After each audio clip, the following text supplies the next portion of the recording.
buenas tardes. Es para mí un placer, como siempre, daros a todos y a todas la bienvenida aquí a este centro de formación de la Cooperación Española en Santa Cruz de la Sierra. A todos aquellos que venís de la misma ciudad, os agradecemos vuestra presencia. Este seminario o este conversatorio o este debate que hemos titulado Repensando la cohesión social desde un enfoque multidimensional está pensado para aprovechar los expertos que pasan por nuestros espacios aquí en el centro de formación, de manera que Santa Cruz de la Sierra, los ciudadanos de Santa Cruz de la Sierra, podáis conocer qué es lo que se trata aquí en este centro, pero además de eso que podéis aprovechar las ideas y el conocimiento que se intercambia entre unos y otros. Vamos a hacer este conversatorio fundamentalmente sobre la base de intervenciones de los aquí presentes, de los 5 panelistas que tenemos. Después pasaremos a una ronda de preguntas entre vosotros. Yo os voy a hacer una ronda de preguntas a cada uno de vosotros, y después ya pasaremos a lo que son las preguntas del público aquí presente. Voy a hacer una presentación primero de cada uno de los panelistas. Ana Sojo, consultora independiente, experta en protección social, cohesión social, políticas de cuidado y contra la pobreza y desigualdad. Es costarricense, doctora en Ciencias Económicas y Sociales y máster en Sociología por la Universidad Libre de Berlín. De mayo de 1989 a enero de 2016 fue investigadora y asesora de la CEPAL, fundamentalmente en Santiago de Chile, y de 2003 a 2005 jefa de la Unidad de Desarrollo Social en México. Desde esa posición ha sido coautora y coordinadora de diversas publicaciones institucionales de la CEPAL, la última titulada Desarrollo Social Inclusivo, una nueva generación de políticas para superar la pobreza y reducir la desigualdad en América Latina y el Caribe, publicada en 2015. A título individual es autora y coautora de numerosos libros y artículos especializados. Su último libro, Protección Social en América Latina, la desigualdad en el banquillo, fue publicado en 2017 por la editorial de la CEPAL. Iván González de Alba es asesor regional en reducción de la pobreza y desarrollo sostenible en el Hub Regional del PNUD para América Latina y el Caribe. Trabajó en diferentes cargos en el Gobierno de México, en los Ministerios de Desarrollo Social, Urbano y Turismo, así como ha sido colaborador en OPGI, la iniciativa de Oxford para la pobreza y el desarrollo humano de dicha universidad en temas relacionados con la medición multidimensional de la pobreza. Es economista, tiene 2 maestrías, una en políticas públicas por el ITAM y la otra en economía por la Universidad de Oxford, Inglaterra, de donde también es doctor en estudios de desarrollo. Tiene publicaciones en libros y revistas especializadas, por ejemplo en el Journal of Human Development and Capabilities. Temas como la protección social en África y la incorporación de variables ambientales en los IPM se encuentran entre sus publicaciones más recientes. A tu derecha, Miriam Hassan, es especialista en migración en la Organización para los Estados Americanos, OEA. También es investigadora principal del Centro de Estudios Políticos de la Torre en la Universidad Metodista del Sur. En la OEA es responsable de recopilar los datos y elaborar el informe del Sistema de Informes Continuos sobre Migración Internacional en las Américas, conocidos como SICREMI, publicado en colaboración con la OCDE, Organización para la Cooperación y el Desarrollo Económico. También es responsable de la Secretaría Técnica de la Comisión de Asuntos Migratorios. Tiene una amplia experiencia en temas relacionados con la migración y los movimientos de refugiados en las Américas. Ha liderado el proceso de diseño e investigación de un proyecto desarrollado por el Banco Interamericano de Desarrollo para comprender la dinámica internacional de la migración y la movilidad humana de todos los países de América Central, México y Haití. Siguiendo por aquí, Carol Michelle Gaynor Rivas es magíster en Educación y Nuevas Tecnologías en la Universidad de Salamanca, especialista en bioética UNESCO. Es licenciada en Filosofía por la Universidad Católica Boliviana, San Pablo. Es investigadora y consultora en temas como educación, inclusión de diversidades, género y juventudes. Ha trabajado con el Centro para la Participación y el Desarrollo Humano Sostenible, CEPAD, de aquí de Santa Cruz, realizando trabajos vinculados en los temas de educación, género y juventud. Desde 2007 es docente de la Universidad Privada de Santa Cruz de la Sierra, UPSA. Ha publicado artículos de opinión en prensa y análisis de coyuntura político-social y humanidades en revistas especializadas. Y Eduardo Ortiz Juárez es investigador en el King's College de Londres e investigador asociado del Instituto Compromiso por la Equidad de la Universidad de Tulane. Previamente trabajó como economista senior en la Oficina para América Latina y el Caribe del PNUD de Nueva York y como consultor del Banco Mundial, el Banco Interamericano de Desarrollo y la Secretaría General Iberoamericana. Su trabajo sobre pobreza, desigualdad, vulnerabilidad económica y redistribución alcanza más de 1000 citas académicas y ha sido publicado en varias revistas especializadas en capítulos de libros y adoptado por diversos organismos y gobiernos. Eduardo es licenciado en Economía por la Universidad Autónoma de Puebla, maestro en Economía y Políticas Públicas por el Instituto Tecnológico y de Estudios Superiores de Monterrey y candidato a doctor en Economía del Desarrollo en el King's College de Londres. Pues bien, como decía, vais a ir haciendo intervenciones, cada uno de vosotros, sobre la base de 4 preguntas que os voy a formular. Voy a empezar por la primera. La primera es ¿qué es la cohesión social y cuáles son los vínculos con el desarrollo sostenible? En ese caso responde Ana Sojo, después Miriam, intervendrá seguidamente Eduardo, Carol e Iván, por este orden. Perfecto. Ana. Bueno, muchas gracias por esta oportunidad de compartir con ustedes algunas ideas en torno a cohesión social. De esta pregunta, que es compuesta, me voy a quedar con la primera parte, ya que es bastante compleja, y dejo a mis colegas lo que respecta a los vínculos con desarrollo sostenible de la cohesión social. Bueno, los seres humanos por naturaleza somos seres sociables. Bueno, entre los seres hay otros tantos que hemos despreciado en este planeta Tierra que igualmente viven en comunidad. Eso no es único y exclusivo de los seres humanos, pero sí que lo somos. Y entonces siempre en la convivencia social se plantea la pregunta acerca de cómo los individuos se constituyen en comunidad, acerca de cómo esos individuos constituyen una sociedad. Esa ambición de crear una vida en común es, entre otras cosas, a lo que alude el concepto de cohesión social.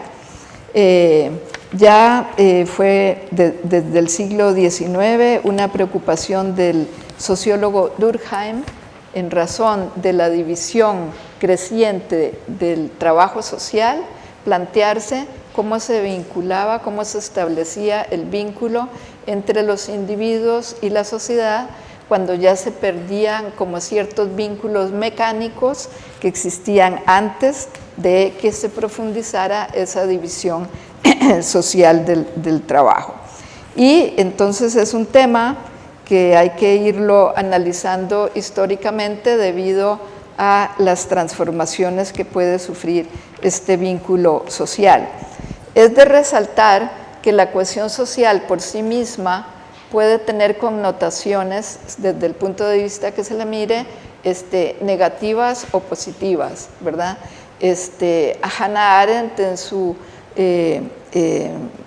profunda obra sobre los totalitarismos nazi en Alemania y el totalitarismo estalinista, ciertamente se refiere al hecho de cómo en esas sociedades totalitarias tan diversas, pero que se juntan, que se tocan en varios aspectos, son sociedades muy cohesionadas mediante diversos mecanismos. Entonces, si aspiramos a una vida, a una convivencia respetuosa entre los seres humanos, ciertamente no estaremos hablando de una cohesión social excluyente que trata de polarizar, que trata de enemistarnos a unos contra otros y de excluir. Estaríamos hablando de una ambición de lograr una convivencia social respetuosa entre los seres humanos, respetuosa de las diferencias que son inherentes a cada ser humano, porque los sentidos de pertenencia que podemos articular todos y cada uno de nosotros divergen profundamente. Entonces se trata de tener eso en el horizonte. En esos términos es que podemos definir una cohesión social democrática y evidentemente ¿qué es lo que está ahí en juego? Está en juego, por un lado, esa ambición política de que la cohesión social sea una meta de convivencia, de que la cohesión social sea parte de esa manera en que se construye la vida en común, y esa cohesión social requiere hacerse de instrumentos de políticas que hagan posible esa ambición de convivencia. Entonces, una manera en que podemos definir cohesión social es la dialéctica entre los mecanismos de inclusión y exclusión en una sociedad y la manera en que los ciudadanos, en que las personas se sienten o no pertenecientes a esa sociedad, precisamente en función de ello. Y como la complejidad social es tan grande, esa dialéctica siempre va a ser conflictiva, es decir, la cohesión social es algo por construir y como toda empresa humana va a ser conflictiva, dado que no podemos aspirar a una unanimidad si estamos en un marco democrático. Entonces, por ahora lanzo esas ideas. Muchas gracias, Ana. Miriam, ¿qué es la cohesión social para ti? Tradicionalmente también la cohesión social se ha pensado como en sociedades donde no hay mucha diferenciación entre las personas, tienen cosas en común, entonces se piensa que hay mucha más cohesión social. Pensemos en comunidades pequeñas.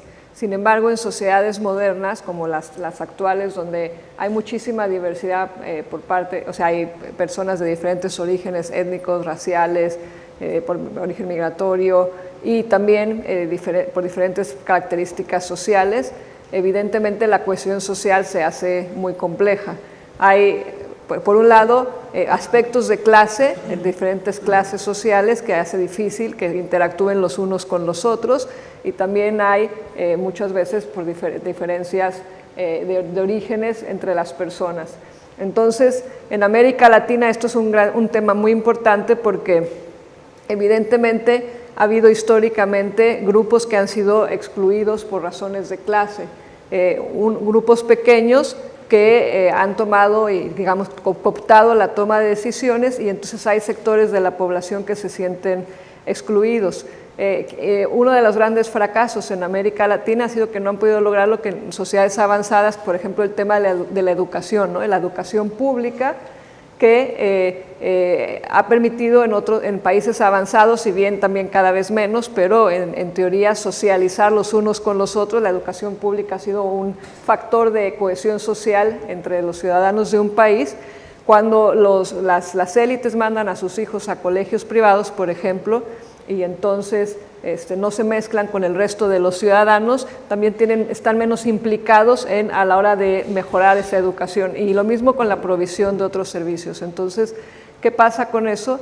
Se produce resentimiento de las clases populares que da espacio, digamos, a no sentirse vinculados, y que luego es explotado, digamos, por líderes que son populistas y que digamos, abusan de esta situación de resentimiento social. Y también ocurre cuando hay los grupos que son diferentes orígenes étnicos o raciales, también no se sienten integrados los unos con los otros. Por ejemplo, en el caso de Estados Unidos, de los blancos con el resto de las minorías raciales, que ayuda también, contribuye a los populismos. El reto es cómo hacer que las personas aprendan a convivir en una convivencia democrática, donde no se vean los unos superiores con los otros inferiores, sino todos como iguales, y que haya acceso a oportunidades por iguales para todos, y quiere decir realmente que haya derechos efectivos para todos, que todos tengan acceso a la igualdad de oportunidades para desarrollarse como individuos. Eduardo. Para mí, hola, buenas noches a todos, gracias por la invitación. Yo quiero, en realidad, continuar un poco con lo que dice sobre esta lógica y lo importante que es para la región, ¿no?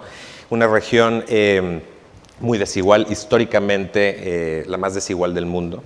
Y si uno, no solamente en términos económicos, ¿no? O si uno va desagregando por distintas dimensiones, en distintos sectores, uno va encontrando cada vez más brechas y cada vez más espacios de concentración muy complejos, ¿no? Que diferencian a grupos poblacionales, tanto en educación, en términos raciales, en términos económicos, por supuesto, pero muy importante en temas que tienen que ver con igualdad de oportunidades, ¿no? Tenemos sociedades que están cada vez más distanciadas y que se genera esta especie, claro, digamos, de distanciamiento, de ver a ciertos grupos de la población cada vez más lejanos. Se empiezan a reproducir situaciones de estigma. Y del otro grupo, por otro lado, se empieza a reproducir y a generar una suerte de merezco, digamos, esta situación que estoy viviendo, tengo el mérito, me lo merezco, me lo he ganado con mi esfuerzo, ¿no? Entonces, esa a mí me parece que es una dimensión clave de la realidad latinoamericana y que incide sobre la cuestión social. Y esto a su vez se vuelve un reto, ¿no? Para mí, por ejemplo, en esta primera pregunta sobre qué es la cohesión social, yo ya no voy a ahondar más en el concepto porque lo compartimos, pero cómo se conecta con el desarrollo sostenible. Para mí, cohesión social es eso, o sea, es desarrollo sostenible. Y en el caso de América Latina, de todos nuestros países con distintos grados, es más bien el reto. Cómo generamos inclusión, cómo generamos esos espacios de pertenencia, cómo cerramos esas brechas de oportunidad y de acceso a servicios básicos, ¿no? Por ahí me parece que está el principal reto. Y bueno, yo definiría en lo opuesto la cohesión social o la falta de como sinónimo de un reto de desarrollo sostenible. Para mí eso es desarrollo sostenible, crear sociedades cohesionadas, ¿no? Eduardo, Carol. Bueno, buenas noches, gracias por la invitación. Tal vez acotando a lo que comentan, la complejidad del concepto radica en que no estamos hablando solamente de elementos de satisfacción económica o material o concreta, sino de elementos de un alto carácter subjetivo. Al tratarse de factores en relación a los imaginarios, a los sentidos de pertenencia, a los valores de las sociedades, una visión miope por parte de los gobiernos, sin caer tampoco en una visión paternalista de tratar de dirigir las sociedades como si fueran niños, sí implica un diagnóstico y una lectura certera de las demandas y de las necesidades de la población, cuando además de la complejidad que implica cada uno de los grupos sociales, cada una de las naciones de los estados, la globalización como un fenómeno que al mismo tiempo demanda una serie de atenciones y de modificaciones de lo que son los estados como estados-nación antes y los estados hoy, para poder atender no solo las necesidades de la población interna, sino de la población que circula constantemente. Otro de los temas que es clave es el proceso de despoblamiento. Particularmente en Latinoamérica hemos desatendido el desarrollo integral y hemos optado por el desarrollo de megaciudades, abandonando el territorio y dejando huecos enormes en desmedro de la seguridad alimentaria de la sociedad y al mismo tiempo en desmedro de la calidad de vida de la población, construyendo grandes ciudades con cinturones de pobreza importantes, dejando de lado territorios que van perdiendo valor, que van perdiendo sentido y que finalmente quedan sin gente, haciendo que el Estado mismo no tenga la capacidad de atender estas altas concentraciones de población. Vamos a pasar luego a Latinoamérica, pero en la medida en la que los gobiernos no consideren el valor de la cohesión social y hagan un diagnóstico apropiado de lo que la sociedad está necesitando, va a rebasar aún más la capacidad política que tiene el Estado de atender el desarrollo económico que como sociedad vamos desarrollando.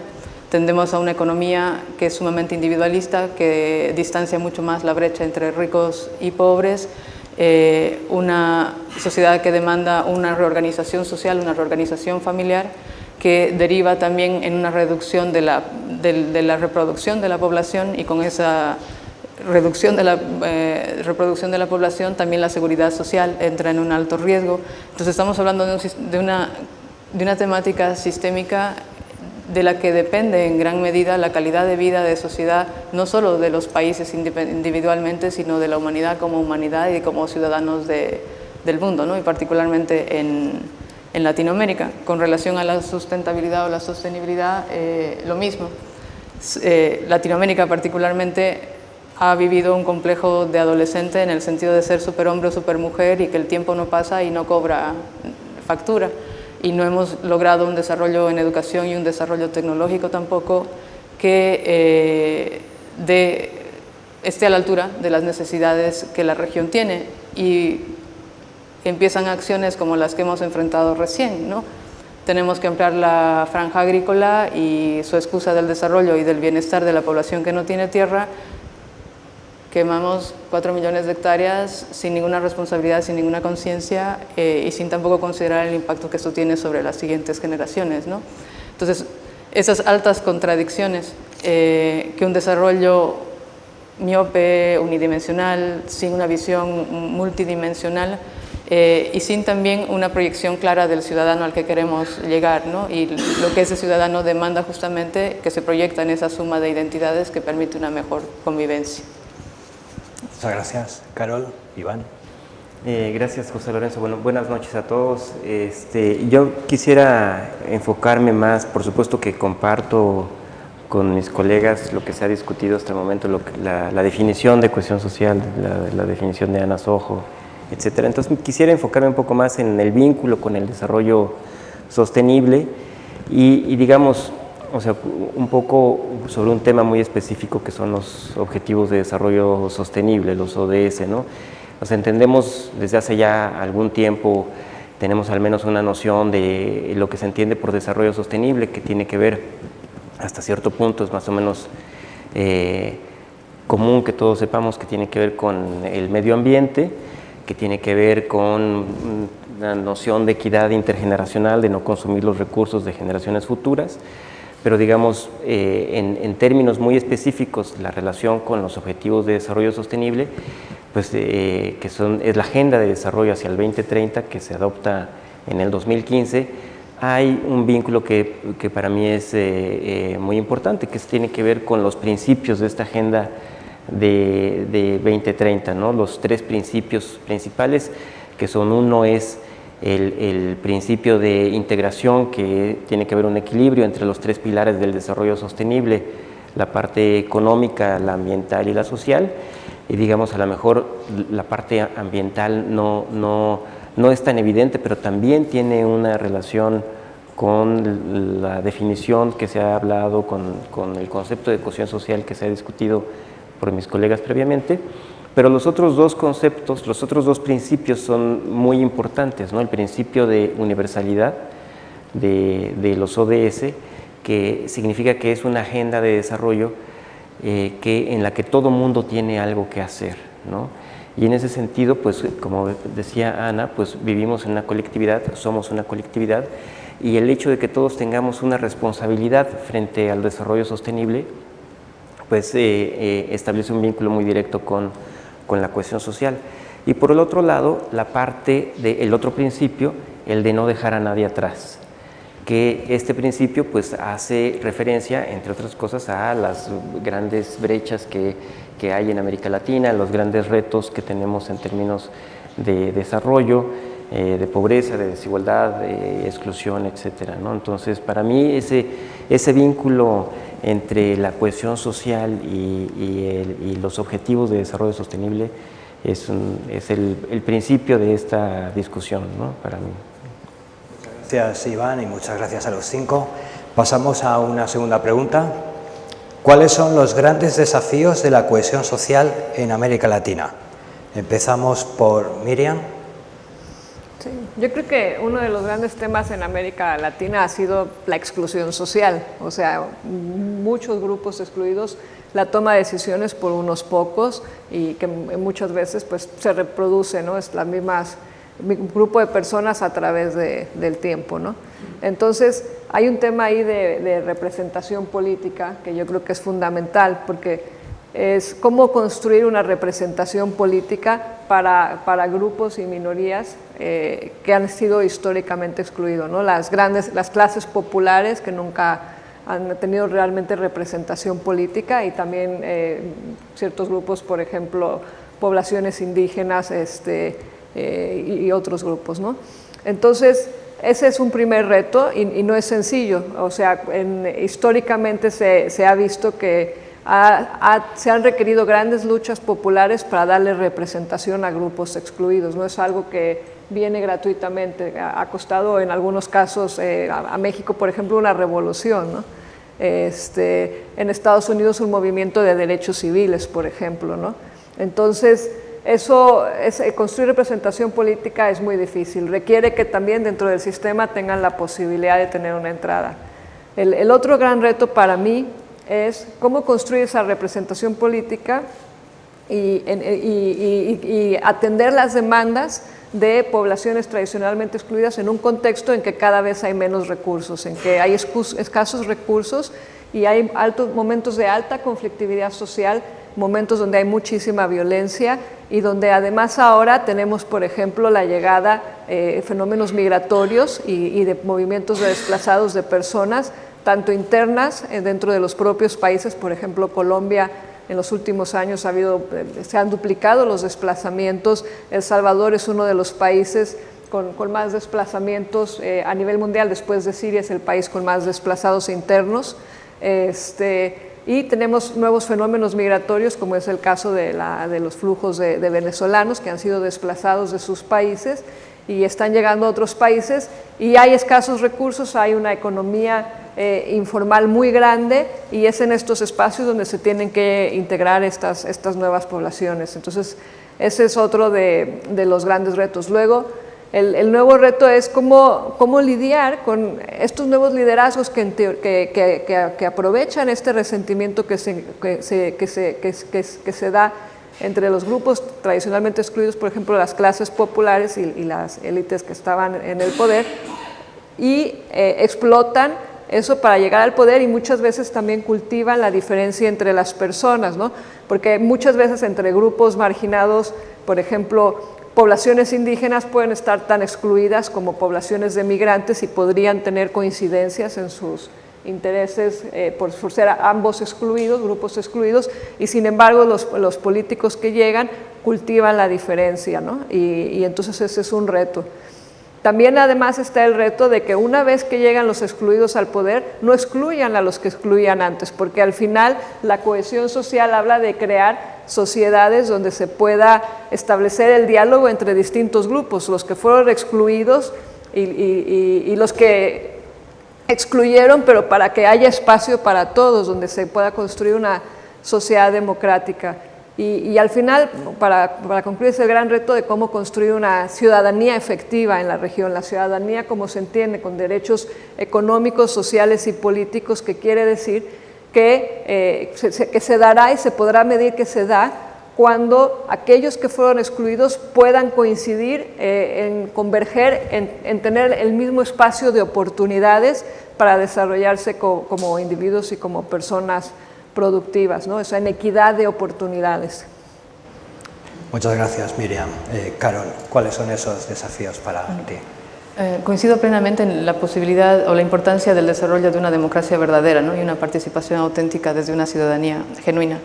Esto relacionado con también un modelo de educación, ¿no? Latinoamérica se sigue aplazando en educación y sigue teniendo una deuda muy grande con las nuevas generaciones. Si bien va superando limitaciones de alfabetismo o analfabetismo y demás, pero tampoco es una educación que tiende al desarrollo tecnológico y esto también deriva en que sigamos siendo estados que seguimos exportando materia prima y que seguimos importando tecnología. Eso genera una brecha importante. Otra deuda grande que tenemos en Latinoamérica a nivel de cohesión social es la interseccionalidad, ¿no? El tema de esta exclusión, que en el caso de género particularmente, no solo de las poblaciones indígenas, implica dobles o triples discriminaciones y que además, al no tener políticas sociales que acompañen los procesos de transformación social, deriva en situaciones de violencia extrema que hoy son cuestión del día a día y parece lo normal, cuando en realidad es atroz lo que está pasando, ¿no? El otro tema que a Latinoamérica nos va a tocar enfrentar es el tema del despoblamiento y el tema con esto de la inseguridad alimentaria, que es fundamental. Si queremos gente educada, tenemos que primero atender gente nutrida y es una bola de nieve que va creciendo.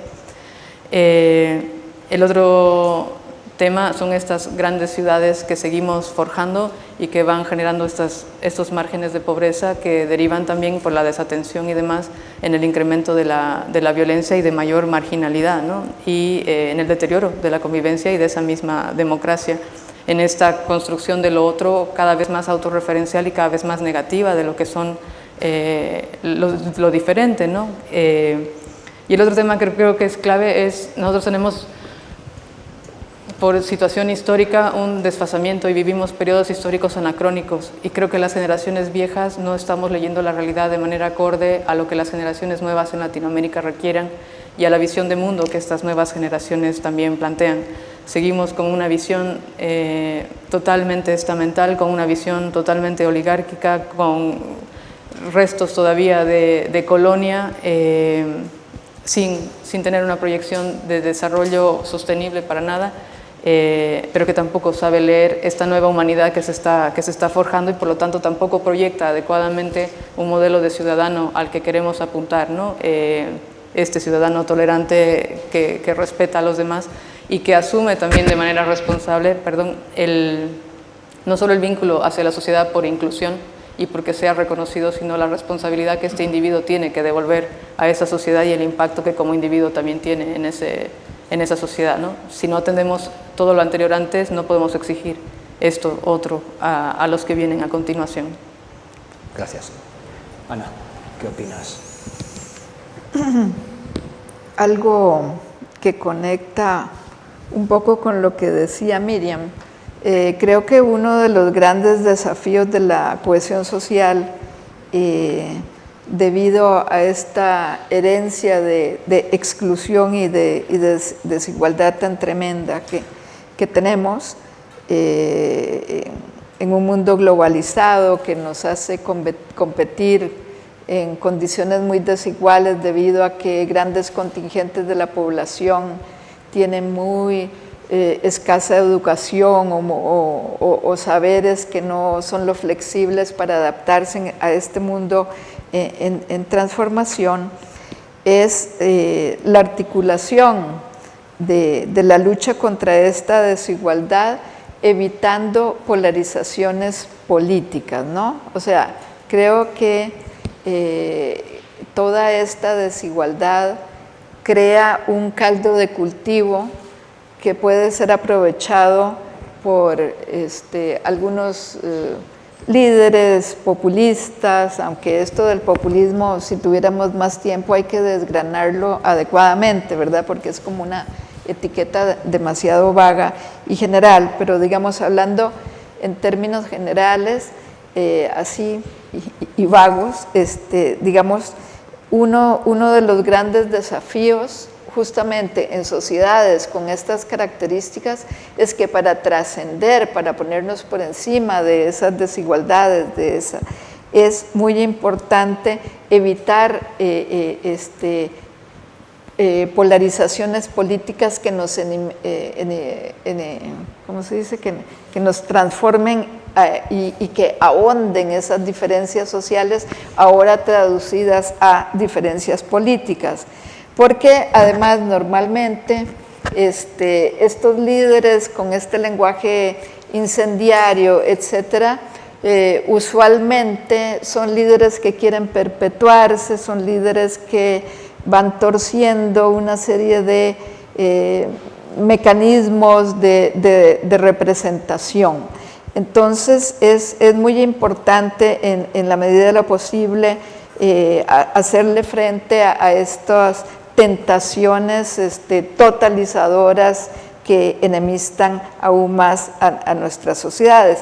Eso no quiere decir, por la manera en que aludía a esto de cómo definir cohesión social, que uno crea que aquello va a ser fácil. No, es precisamente un desafío muy grande tratar de lograr mayor igualdad, de cerrar brechas, cuando por algo están presentes esas brechas así, pero no desde discursos polarizadores.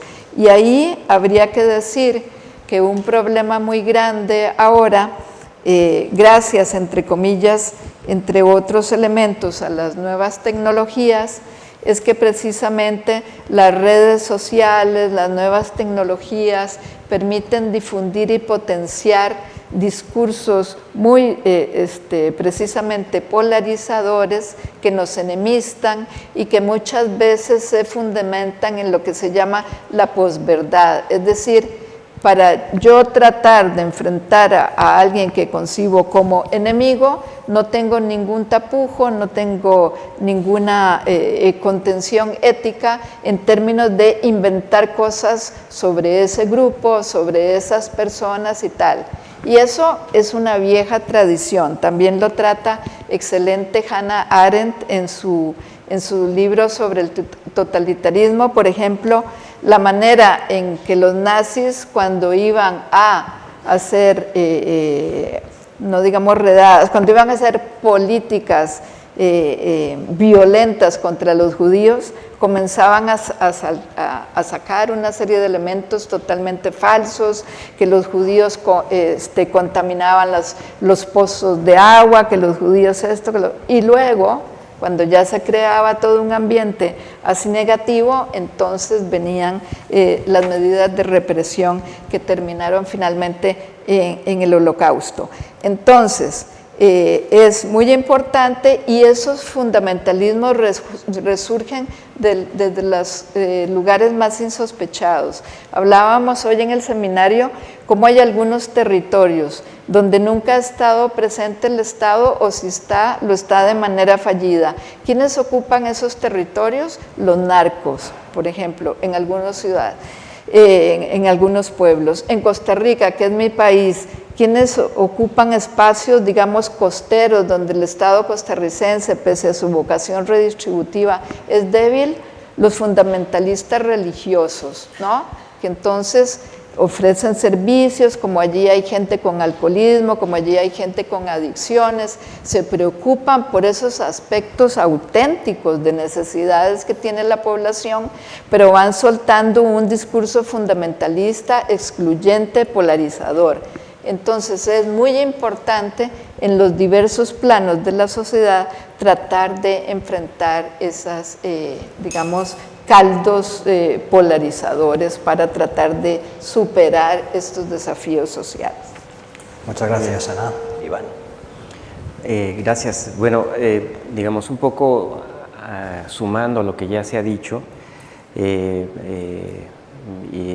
me parece muy pertinente el comentario, por ejemplo, sobre los narcos. Me parece que en la región, uno de los grandes retos de la región son las violencias que hay. Algunos de los países de nuestra región pues son de los más violentos en el mundo. Hay evidentemente un problema vinculado al narcotráfico, pero digamos, ese es uno de los problemas, ¿no? Hay otro que me parece que es digno de destacar, que es la desconfianza en las instituciones, principalmente en el gobierno, y bueno, pues los escándalos de corrupción que ha habido en la región son otro de los retos que me parece que minan mucho la cohesión social en términos de la credibilidad que tienen las instituciones del Estado principalmente, ¿no? Y un poco de manera prospectiva, digamos, hay otros problemas, la pobreza, la desigualdad.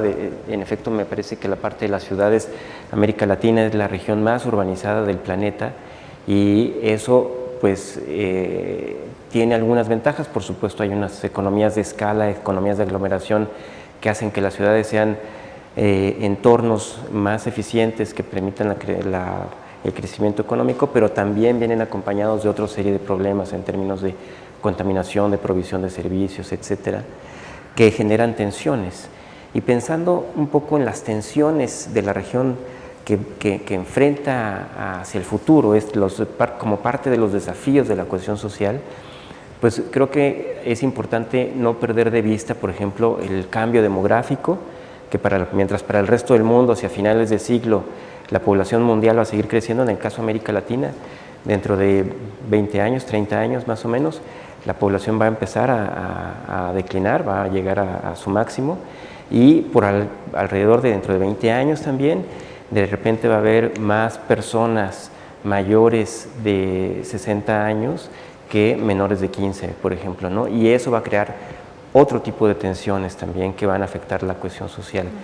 Y en ese sentido, bueno, pues uno más de los grandes temas, pues será el de el medio ambiente, ¿no? Es decir, en la medida en la que el problema de cambio climático, por ejemplo, no se revierta, pues se habla de que los desastres naturales van a aumentar de intensidad y de frecuencia, y eso va a generar también tensiones que van a afectar la cohesión social, ¿no? Entonces, ese es un poco, simplemente para sumar lo que ya se había dicho antes, algunos de los desafíos que yo veo en la región, ¿no? Gracias, Iván. Eduardo. Sí, bueno, yo me voy a referir a una dimensión muy específica de la cohesión social y los principales desafíos que yo veo. Por supuesto, tenemos un tema como reto, que es el fortalecimiento del Estado, el fortalecimiento de las instituciones, la construcción de confianza, de sentirte representado, ¿no? Pero a mí me parece que sobre todo, un desafío bien importante, o dos, digamos, que tienen los países de las regiones: uno, no perder oportunidades, y ahora construyo un poco sobre eso, y dos, un poco relacionado con lo que comentaba Ana sobre estas lagunas en donde no está el Estado, ¿no? Un término, además, en un documento bien bonito de López Calva, Luis Felipe, el director del PNUD para América Latina, y otra colega, Seriani, que denominan la descontinuidad del Estado, ¿no? Esas áreas en donde el Estado no está presente, ¿no? Para proveer servicios, para incluir o para garantizar derechos básicos, generando entonces unas lagunas de exclusión reproductoras de brechas, ¿no? Y que generan, digamos, estos espacios de oportunidad para narcotráfico, para, digamos, factores de descomposición. Entonces, la dimensión en la que me quiero referir, y es el reto de no perder las oportunidades, es justamente la inclusión en términos de un cumplimiento efectivo de derechos, ¿no? América Latina ha atravesado por varios periodos históricos de bonanza, el más reciente desde el 2003 al 2013, creciendo a tasas increíblemente altas, ¿no? Fue una de las regiones más dinámicas, en el que se redujo pobreza, ¿no? Muchos países experimentaron una reducción bien importante de la pobreza, pero dejaron, digamos, espacios desatendidos. ¿Qué hacer con la población que cruzó, digamos, la línea de pobreza? Con esa población que ya no es pobre, pero que quedó en situaciones de vulnerabilidad. Digamos, ante riesgos bien importantes, ante el bajón económico, ante algún choque de salud, ante alguna incidencia delictiva, que es muy común en nuestra región. Entonces, hemos logrado, ¿no?, algunos avances importantes. Ahora ya la reducción de la pobreza se detuvo y se está revirtiendo. Entonces, esa fue una oportunidad perdida porque hubo una bonanza de recursos en la que no generamos sistemas de protección social comprensivos, amplios, que verdaderamente sumaran personas, ¿no? Entonces, para mí ese es un reto clave, ¿no? América Latina no ha sabido, muy pocas veces en la historia, ha sabido no perder las oportunidades de construir, de fortalecer sus instituciones y de garantizar efectivamente los derechos. Y entonces eso nos deja con un contingente bien importante de la población en América Latina en situaciones de precariedad laboral y de muy alta vulnerabilidad, ¿no? Y eso trae consigo, por supuesto, retos bien importantes, ¿no? ¿Cómo trascender las políticas típicas de transferencias para reducir pobreza en un entorno en el que ya no hay tanto recurso fiscal en un entorno en el que ya no hay crecimiento económico y por lo tanto los mercados laborales ya no son tan dinámicos. ¿Cómo hacemos? ¿Qué tipo de políticas mucho más complejas generamos para proteger a esa población que ya salió? Y bueno, entonces nos pasó la oportunidad y entonces tenemos ya temas de sostenibilidad fiscal, de dónde sacamos los recursos para construir en un entorno de bajón económico, ¿no? Hay incentivos políticos, ese es otro de los desafíos. ¿Cómo hacemos para trascender periodos políticos que garanticen la continuidad de políticas de verdad generadoras de inclusión y de provisión de derechos? El caso que comentabas, Iván, del bono demográfico, ¿no? En México la semana pasada anunciaron, el subgobernador del Banco de México anuncia que se ven obligados a aumentar la edad de retiro de la población, porque ya el tema de las pensiones ya es una bomba de tiempo, ¿no? Se está acabando el bono demográfico en México y de nuevo es otra oportunidad perdida. Entonces, ¿hasta cuándo, no? ¿Hasta cuándo vamos a aprender a no perder esas oportunidades? A mí me parece que ese es el principal reto. Tenemos que construir una narrativa de sostenibilidad y de coherencia en las políticas y en las instituciones de América Latina. Muchas gracias, Eduardo. Os lanzo una tercera pregunta.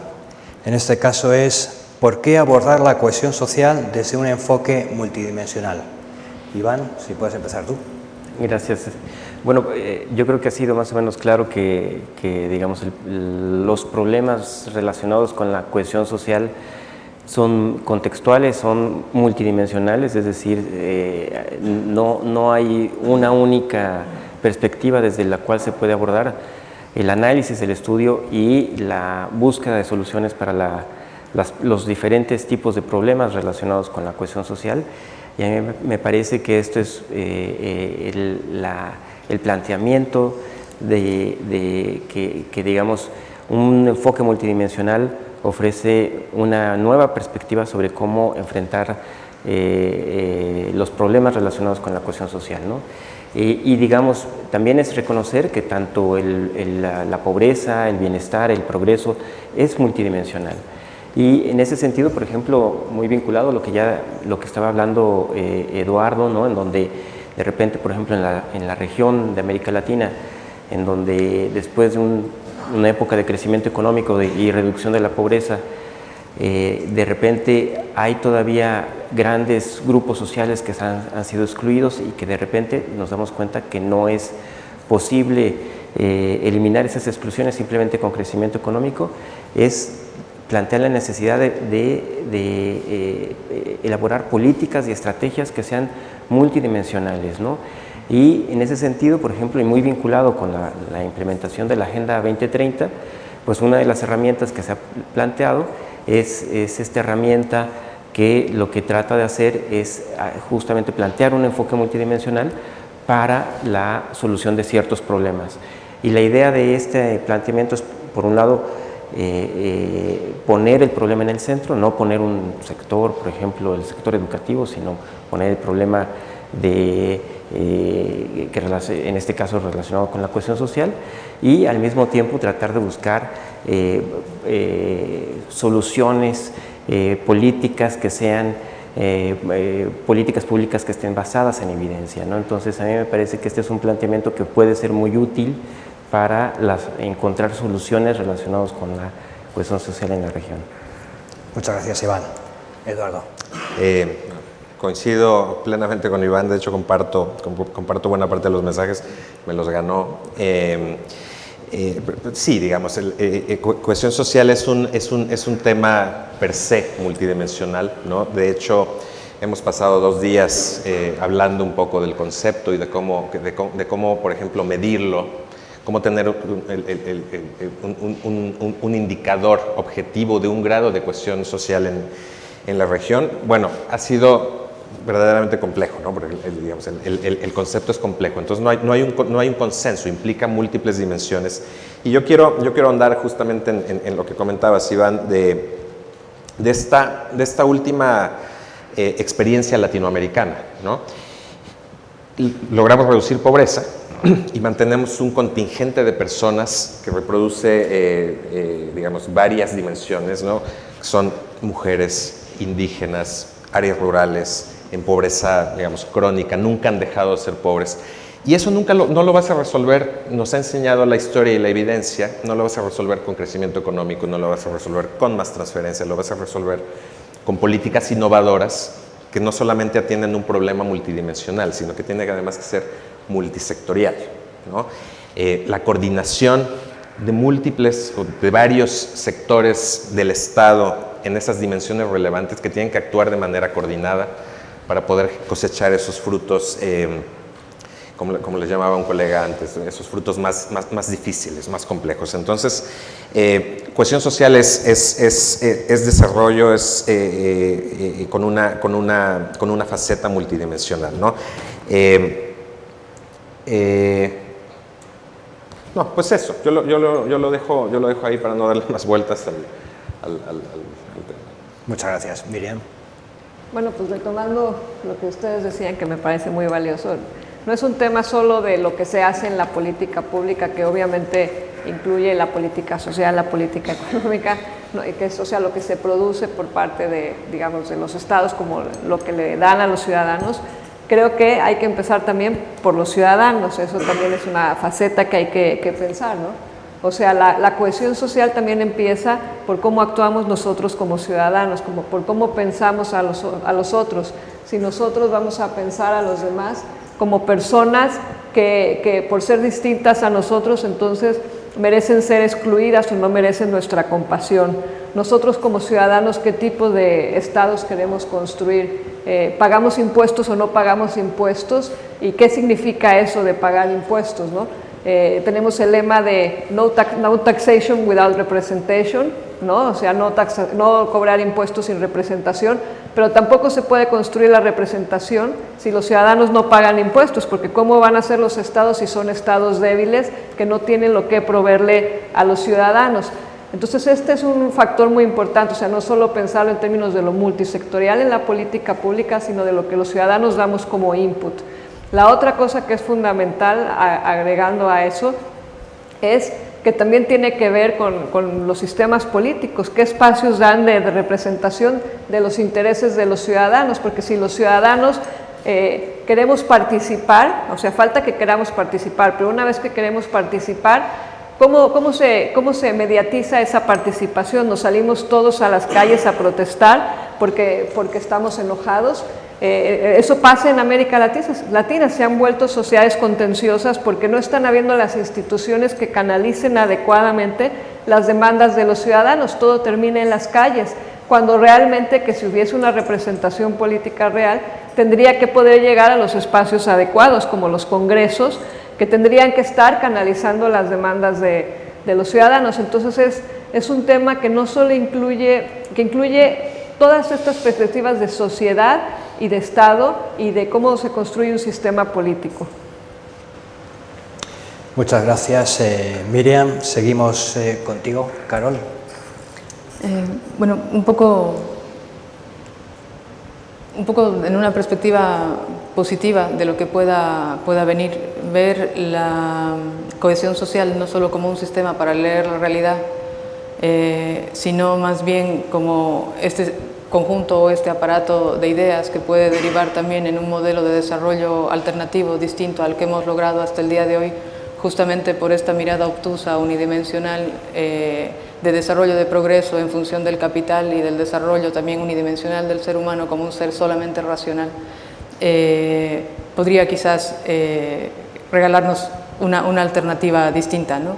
De ahí lo multi, pero creo que quizás el siguiente paso también está en no solo ver como varios aspectos que cohabitan un espacio, sino varios aspectos que están en interacción y en permeabilidad constante y hablar de una interdimensionalidad y también de una intradimensionalidad en la atención puntual de cada uno de los aspectos hacia adentro por lo complejos que son por sí, de sí cada uno de ellos, ¿no? Entonces, hablar de una cohesión social sin una mirada multi, más que pluri, pues sería caer otra vez en lo mismo, ¿no? Y sería no abrir horizontes y no tener también la ilusión de esto, de un modelo de desarrollo distinto que nos lleve hacia una mejor humanidad todavía.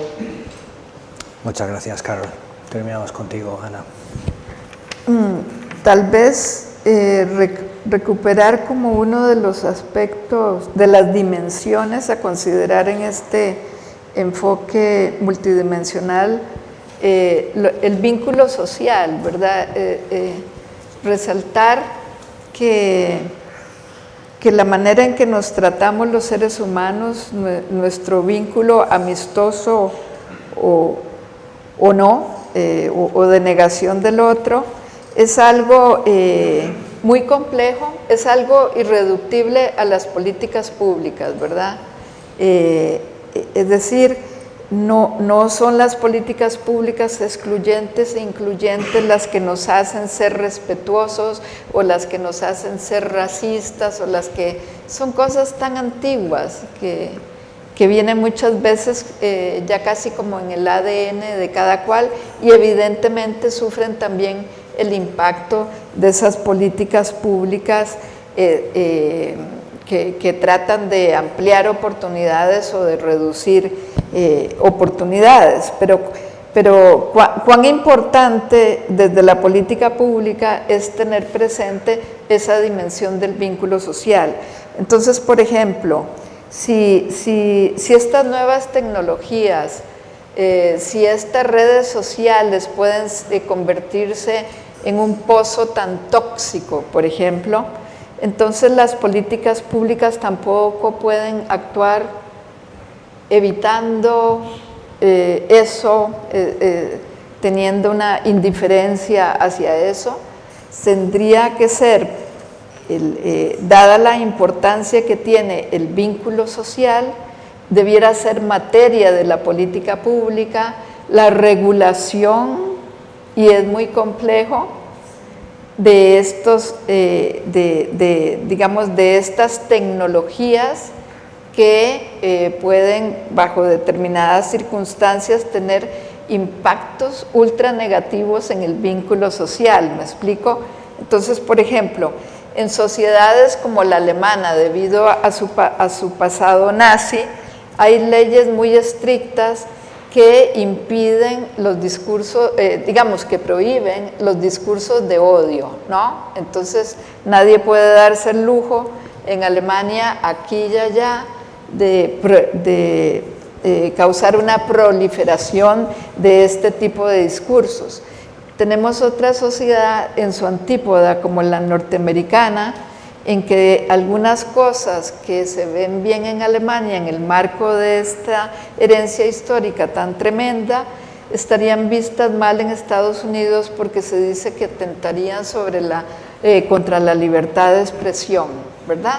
Entonces son desafíos donde está el juego, el vínculo social, donde está el juego, la regulación de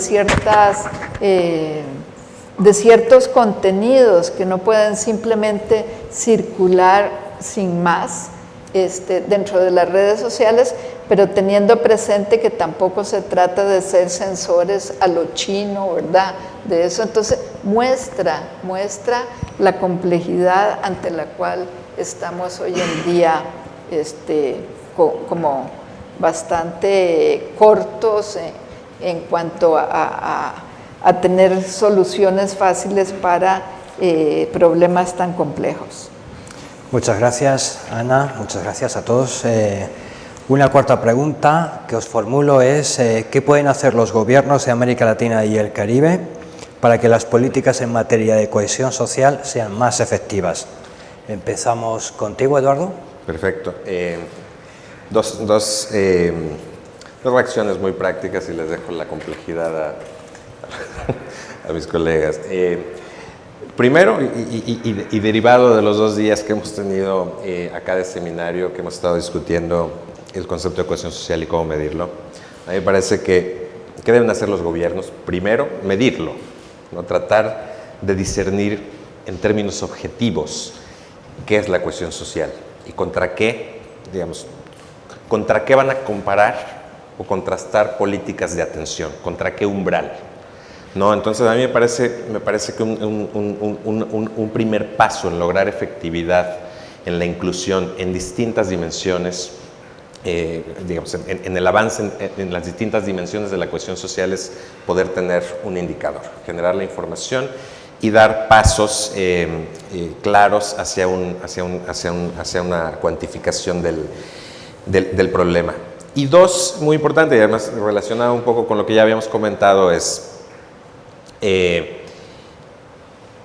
enfoque multidimensional y multisectorial. No, digamos, pasar de esa lógica de atacar un problema muy específico en un sector muy específico a tener una mirada mucho más amplia de ese mismo problema y de todos los factores que pueden afectar ese problema, ¿no? Digamos, este diseño de política pública e implementación de política pública más coordinada. Pensemos, por ejemplo, en cualquier país de la región, leemos el periódico, escuchamos las noticias, bueno, necesitamos intervenciones en educación temprana, por ejemplo, o sistemas de protección, de cuidados de los niños. Okay, pero una política así, aislada, no es suficiente. Debemos de pensar entonces, bueno, vamos a generar una economía del cuidado, un sistema de protección de cuidado.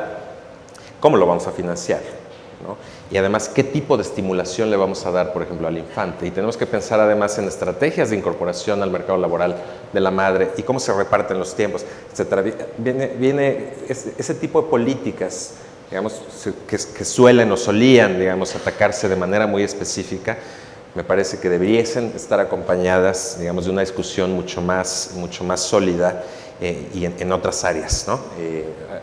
Ahí me parece que puede ser el segundo paso para lograr mayor efectividad, ¿no? Tener una mirada mucho más comprensiva de un problema. Muchas gracias, Eduardo. Carol, ¿qué opinas sobre el papel de los gobiernos? Es altamente complejo, ¿no? Por la precariedad y la brecha que existe entre unos y otros en América Latina. Yo creo que la desinstitucionalización es fundamental. Atacar los niveles de corrupción de nuestra sociedad es clave para que las cosas puedan transformarse, pero ello implica un control social, y ese control social deriva también de un sistema educativo adecuado que al mismo tiempo garantice mejores posibilidades laborales y que al mismo tiempo garantice una educación sexual suficiente como para también dar autonomía sexual y reducir la brecha entre hombres y mujeres y la violencia que eso implica y la planificación familiar. Creo que ahí la educación sigue siendo fundamental, aunque sea un disco rayado y lo que siempre se diga. Y para ello los estados de bienestar en Latinoamérica tienen que crecer y tienen que hacerse fuertes, y eso depende en gran medida también de una gestión mixta en la que la empresa privada también asuma la responsabilidad que le corresponde. Y los individuos, como decía Miriam. Creo que otra cosa que es clave en Latinoamérica todavía es la articulación geográfica. Nos falta mucho aún en la articulación geográfica, la desatención y la ausencia del Estado, como decías. Es importante planificar un desarrollo de ciudades más pequeñas, articuladas entre ellas, puede ser también una alternativa a esta inequidad en las grandes ciudades y a los niveles de violencia que existen. Creo que, de nuevo, voy a caer en la educación, porque de la educación va a depender esta polarización, de la educación va a depender la erradicación de estos absolutismos y apropiaciones de mesías y líderes que abundan en la región. De la educación también deriva la eliminación de la discriminación, ¿no? Entonces, modelos realmente integrales que atiendan multidimensionalmente al ser humano y que lo proyecten no solo como una batería de un aparato para la eficiencia, sino como los seres integrales y complejos que somos. Quiero pensar que es posible y que es un desafío grande al que deberíamos atender. Muchas gracias, Carol. Iván. Bueno, un poco en los 2 días de discusión que tuvimos ayer y hoy, se hablaron de políticas de protección social, políticas sociales, muchas vinculadas con educación, también con salud, en fin, pero yo creo que un punto, digamos, parte de lo que decía Eduardo también, de esta visión multidimensional de las políticas públicas, es la necesidad de plantear una nueva arquitectura de políticas públicas que tenga ciertos elementos, entre ellos, por ejemplo, una mejor coordinación y articulación entre los diferentes sectores, pero también una mejor coordinación y articulación entre los diferentes niveles de gobierno, ¿no? Porque hay políticas públicas que se generan en diferentes niveles de gobierno.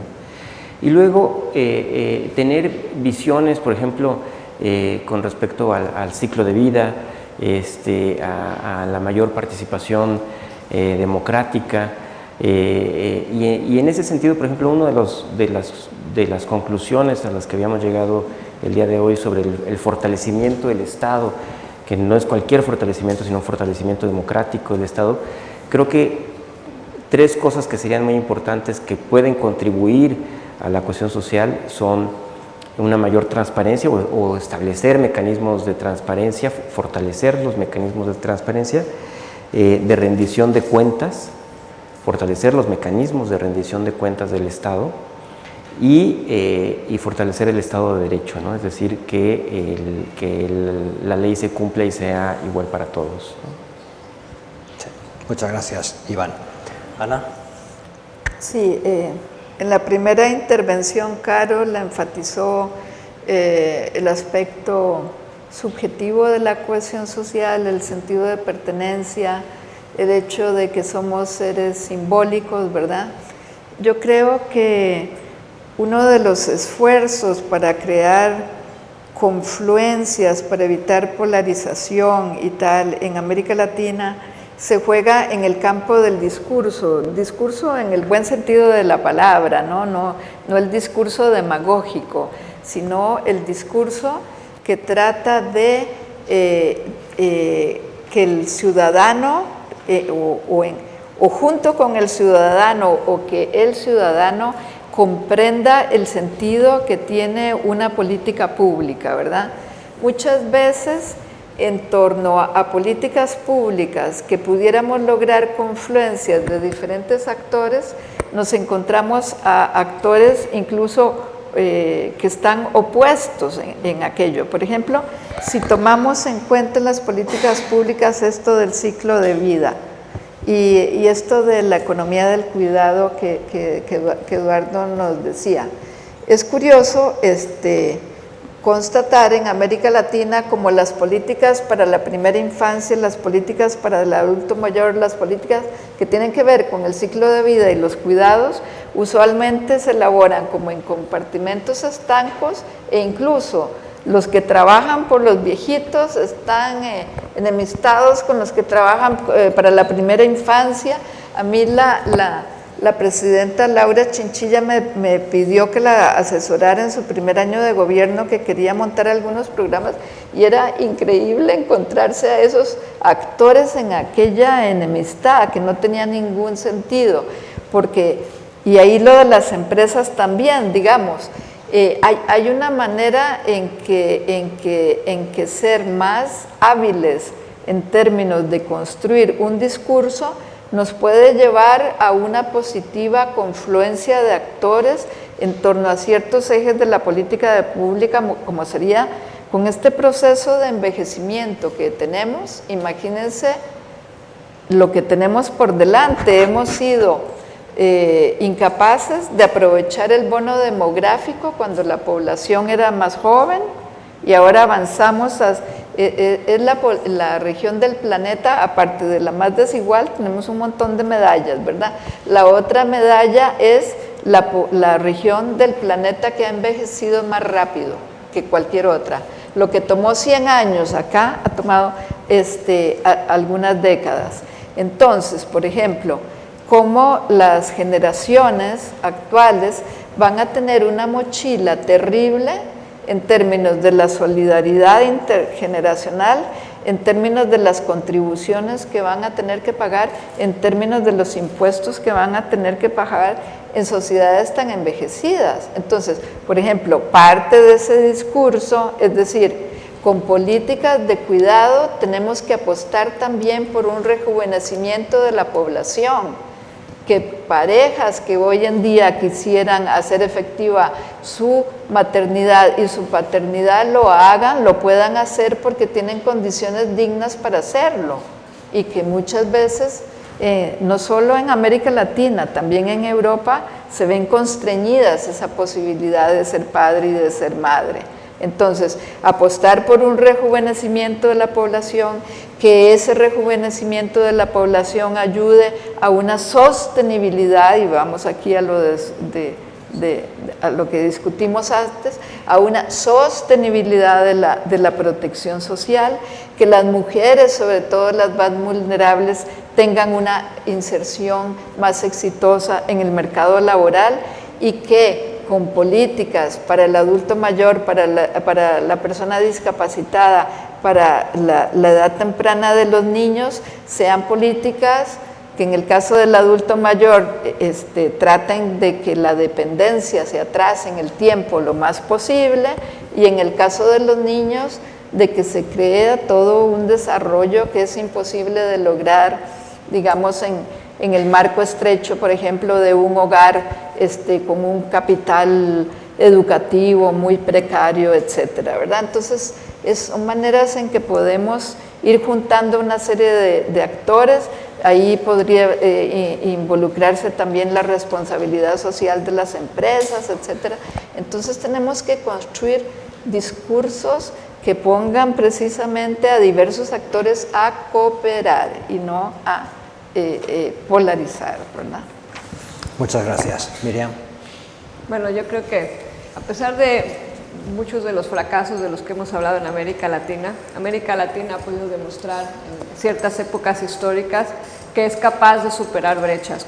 Hablemos, por ejemplo, del gran milagro mexicano, ¿no? México fue un país, y otros también de América Latina, Brasil, Argentina, creo que todos, que tuvimos épocas de oro donde pudimos construir un crecimiento del empleo formal y pudimos construir, quizás no los estados benefactores que se dieron en Europa, pero estados que proveían a sus ciudadanos. Entonces yo creo que debemos de volver a ambicionar algo como eso. Pienso que es importante tener políticas estructurales que vuelvan a atender seriamente el tema de la salud, la vivienda, la educación, pero para eso se necesitan reformas fiscales, porque no es posible que los estados puedan generar ese tipo de políticas si no tienen la capacidad de captar los recursos que se requiere para hacer estas políticas. Los ciudadanos, lo vuelvo a repetir, lo de no taxation without representation, pero tampoco se puede esperar, o sea, si los ciudadanos que no pagan impuestos, los estados donde los ciudadanos pagan impuestos generalmente son menos democráticos. Los países que son más democráticos, los ciudadanos son más contribuyentes porque se establece una corresponsabilidad entre el Estado y el ciudadano. Yo pago impuestos, pero entonces así también puedo exigir cuentas. Entonces eso lleva a las políticas de rendición de cuentas. Se rinden cuentas porque también yo estoy dando a que esto ocurra, ¿verdad? Y los ciudadanos no pueden hacer el mal uso de los recursos de los impuestos que pagan los ciudadanos. Al mismo tiempo, en ese mismo sentido, y que es fundamental y que hemos olvidado, es el tema de la economía formal. No hay modo realmente de construir un Estado o reconstruir el Estado benefactor o el Estado benefactor que no hubo en América Latina si no crece la economía formal, porque lo demás son ficciones.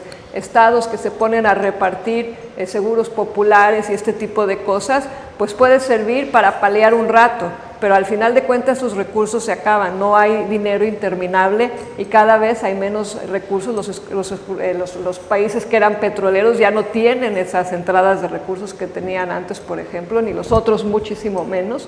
Entonces se tiene que buscar políticas que realmente expandan la economía formal. Países como Perú, que tiene 72% de su población trabajando en la economía informal, lo mismo Ecuador, o sea, y podemos contar, casi todos los países de América Latina tienen sectores muy grandes de economía informal. Se requieren también políticas que atiendan los rezagos de exclusión de grupos étnicos y raciales que han sido excluidos históricamente, pero que puedan atender esas necesidades de estos grupos en contextos de mayor complejidad, porque ahora llegan nuevos grupos. Entonces, también en ese mismo sentido necesitamos políticas que sean abiertas e inclusivas. Llegan nuevas poblaciones migrantes y no queda en muchos sitios más que recibirlas. ¿Qué hacemos con aquellos venezolanos que están saliendo de sus países? ¿Les vamos a cerrar las puertas cuando vienen huyendo y ellos recibieron en el pasado?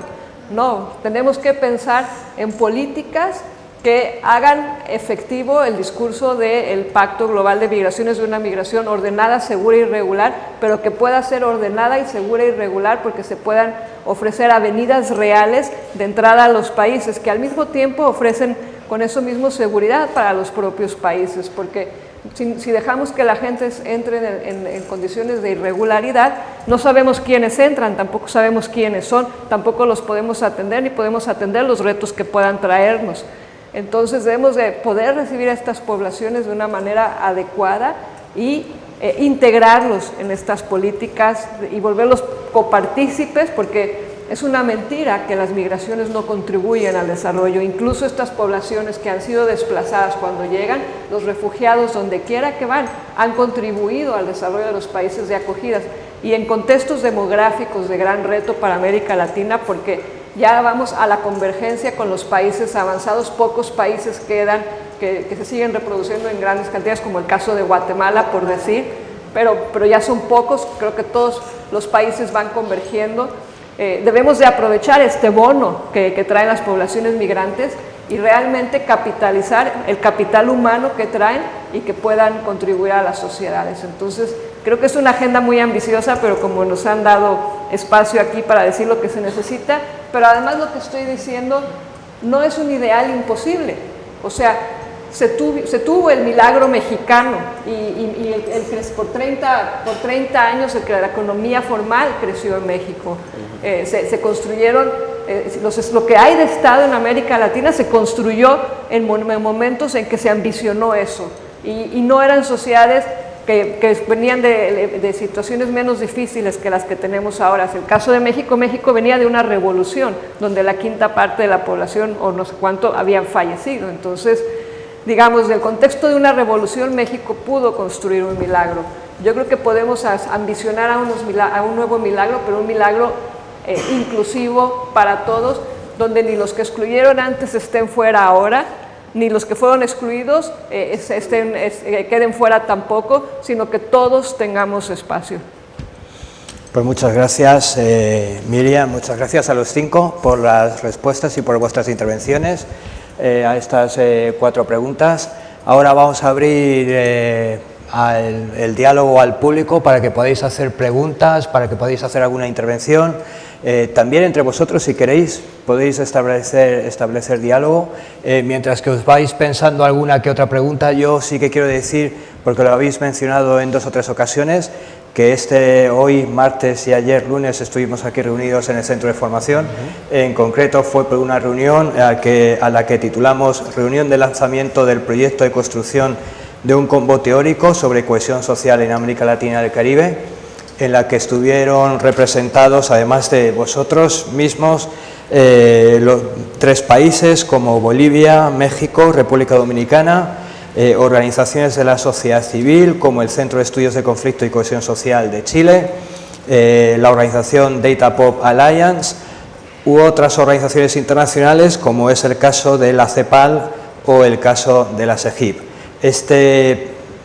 Esta actividad de lanzamiento es efectivamente un proyecto en colaboración entre el PNUD, la Oficina Regional en Panamá y nosotros, la Cooperación Española, y que tiene como objetivo el diseñar un combo teórico sobre cohesión social para la toma en definitiva de decisiones y para informar las políticas públicas en este ámbito en la región, que les puede servir tanto a agencias internacionales como a estados o como a otros actores que están trabajando alrededor de las políticas públicas a favor de la cohesión social.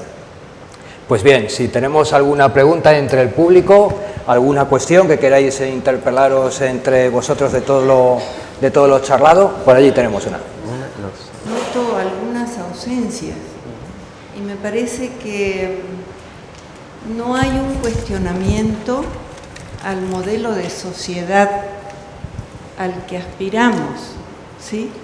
Se han mencionado varios aspectos, quizás por separado, pero es evidente que vamos a cambios muy importantes en medio ambiente, en economías globales, en sociedades cada vez más cohesionadas, cada vez más comunicadas, pero siento que no me ha sido suficiente quizás una propuesta de aspiración hacia qué sociedad cultural, económica, hacia qué Estado, si bien se han mencionado ciertos aspectos, pero me gustaría, no sé si alguien pudiera ahondar en esos criterios. En una sociedad globalizada, ¿sí?, y en crisis como estamos, entonces, ¿cuál es la propuesta social? La economía del cuidado, todas esas situaciones. ¿Qué pasa con el consumo? ¿Es que lo tenemos que cuestionar o no? ¿Cómo nos comportamos en esos aspectos? Yo uniría quizá a esta preocupación el tema de la misma cohesión social y hasta qué punto la cohesión social es abrazada en América Latina y el Caribe, y de qué manera América Latina y el Caribe puede ir construyendo un modelo propio de cohesión social, donde diga la cohesión social para nosotros, o estos elementos son los que forman parte de la cohesión social. No sé si quizá une mi pregunta a la de la señora que acaba de intervenir. Yo puedo contestar en un área de la que yo trabajo, que es migración. La situación no es tan pesimista, ¿no?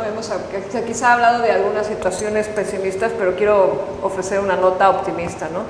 En las últimas 2 décadas, por ejemplo, aunque no parezca evidente, en políticas de migración, América Latina dio pasos gigantes hacia adelante. Digamos que se construyó en derechos de inclusión de derechos de los ciudadanos. La siguiente agenda pendiente era garantizar los derechos de las poblaciones que no son ciudadanos, pero que también tienen derechos garantizados universales por su condición de seres humanos, como las poblaciones migrantes, ¿no? Derechos universales que no estaban en las legislaciones de los países, y en muchos países se han hecho reformas muy positivas en materia de protección de derechos, que es un modelo en un sentido latinoamericano y que se estaba haciendo en un momento en que los otros países del mundo, los países avanzados, estaban cerrando puertas. América Latina estaba haciendo estos cambios. Gracias a la inercia de estos cambios es que frente al flujo de venezolanos, los países de origen no se cerraron, y tenemos países como Colombia que han recibido de golpe 1.4 millones de venezolanos y siguen recibiendo y están en esa disposición. Entonces creo que podemos pensar en que el modelo de sociedad al que debemos de aspirar es a lo que nos llevó el siglo XX, a saber que no queremos modelos fascistas, que no queremos modelos excluyentes donde el otro no tiene cabida. Creo que lo hemos aprendido a entender, por eso tenemos Naciones Unidas, por eso tenemos convenciones internacionales importantes, convenciones interamericanas que garantizan y hablan de derechos. Y creo que el gran reto de sociedad es cómo hacer esos derechos efectivos para que todos tengan espacio. Las tecnologías no las tenemos que ver negativamente. Sí, hay el reto de regulación, hay el reto de que abusan, pero también conectan y también ayudan a que estemos en un diálogo mucho más amplio como ciudadanos y a que seamos menos tribalistas. Nos hacen más tribalistas, pero también menos. Entonces también tiene que ver con nosotros cómo aspiramos a ser como ciudadanos, cómo hacemos de estas oportunidades que tenemos. Digo, comparémonos con 100 años atrás, también tampoco tenemos que ser tan pesimistas, ¿no? O sea, digamos, hemos tenido avances enormes en muchos aspectos. Entonces creo que el gran reto es no dejar que regresemos a tiempos del pasado donde los modelos populistas, autoritarios vuelvan a regresar. Creo que tenemos que parar esos modelos y darnos cuenta que el camino es hacia la inclusión y no hacia la exclusión. ¿Qué opinas? Quizá tú, Ana, que has trabajado desde CEPAL a favor de la cohesión social, ¿cómo? Estas sociedades, por construir con esa complejidad que usted esboza, la respuesta de qué tipo de sociedades serán, probablemente nos remite a que van a ser muy diversas esas sociedades, ¿no? Al final usted mencionaba un asunto que debido a consideraciones de sostenibilidad y medioambientales se plantea, por ejemplo, hoy en términos absolutamente distintos. Bueno, ya Marcuse, allá por los años 60, desde la Escuela de Frankfurt, habló en lo que llamó el hombre unidimensional, cuando los filósofos hacían del ser humano igual hombre. Bueno, el hombre unidimensional, y hablaba sobre más o menos esto de que el consumo me consume, ¿no? Ya estaba planteado aquello en Marcuse. Pero, por ejemplo, eso que usted alude, debido a consideraciones ambientales, lo del consumo, me da la impresión que en los años recientes lo estamos viendo desde otra perspectiva, ¿verdad? Todo esto de la medición de la huella de carbono, ¿verdad? Todo el desperdicio. Hoy emerge con una claridad enorme, más o menos el 30% de los alimentos se desperdicia en el mundo. O sea, es una locura lo que lleva a la producción de esos alimentos, cómo esos alimentos son desechados, ¿verdad?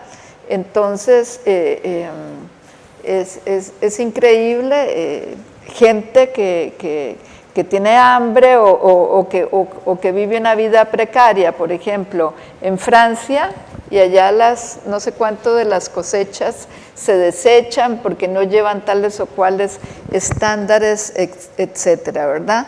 Luego todo el problema de ese consumo que está contaminado, que están desapareciendo los insectos y no sé qué, por los insecticidas, pesticidas, etcétera. O sea, estamos viendo el consumo realmente con una lupa que no se habría visto de esta manera 10 años atrás.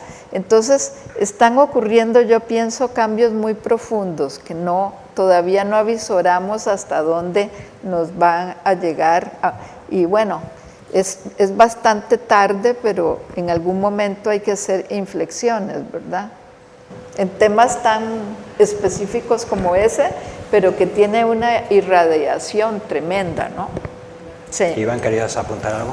Sí, es que me gustó mucho la pregunta porque principalmente la parte de Cecilia, ¿verdad?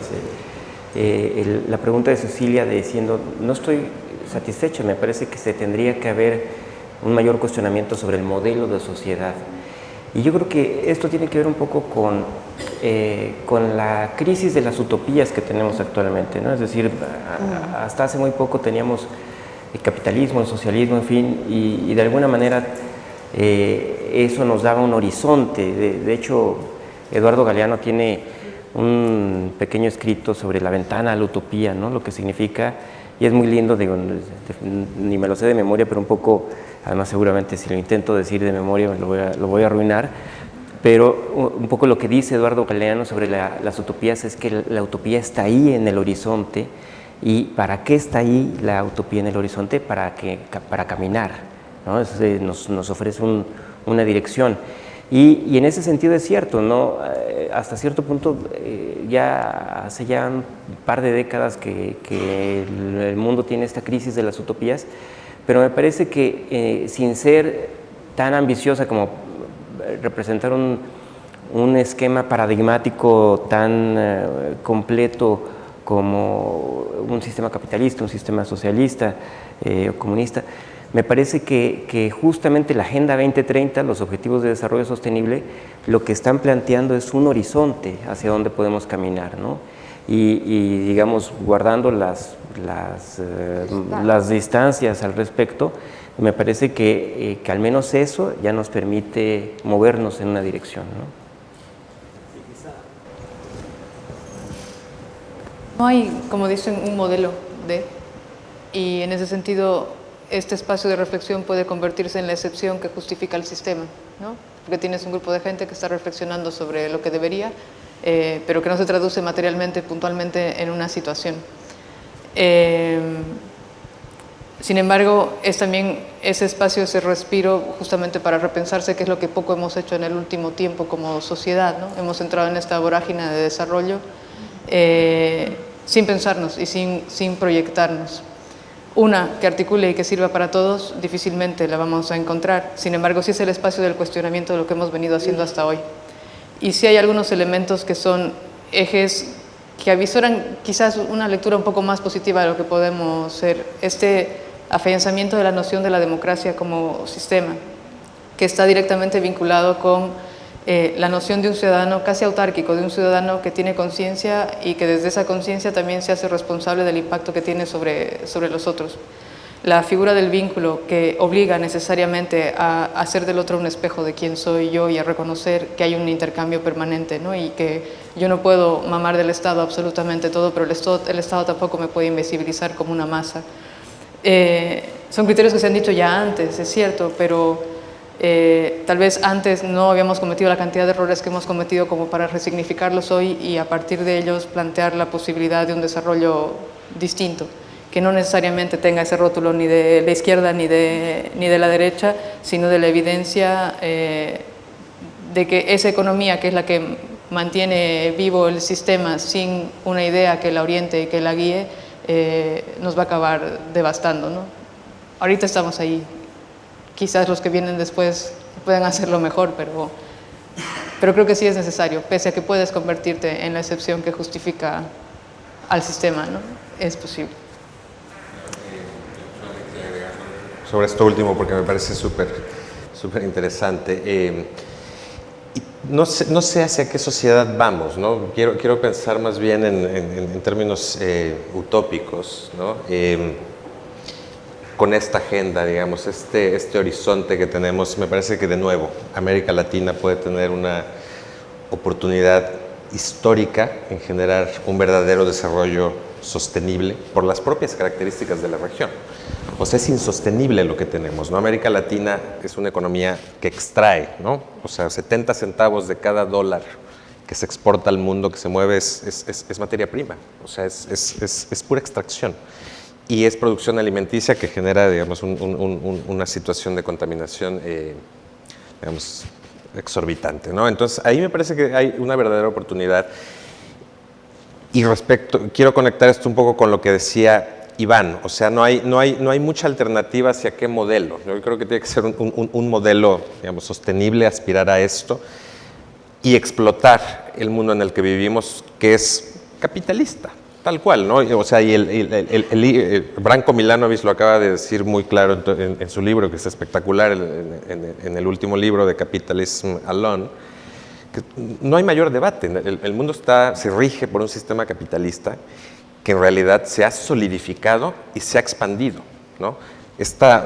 Como él lo denomina, la comodificación de todas las actividades, más bien. ¿Por qué no pensar en explotar, digamos, la manera en cómo nos relacionamos hacia un camino, digamos, hacia una tendencia mucho más sostenible, ¿no? Yo lo quisiera ver por ahí, me parece que hay una oportunidad histórica, ¿no? Muy bien, muchas gracias. Vamos a pasar a la siguiente pregunta. Gracias. Basilei Crispín es mi nombre. Me hubiese gustado que el debate político en Bolivia sea de este nivel. Por desgracia, no he visto ese nivel en este pueblo, en este país. Una primera. A ver, tengo dos o tres cositas que decir, ¿no? Varias preguntas, voy a sintetizar.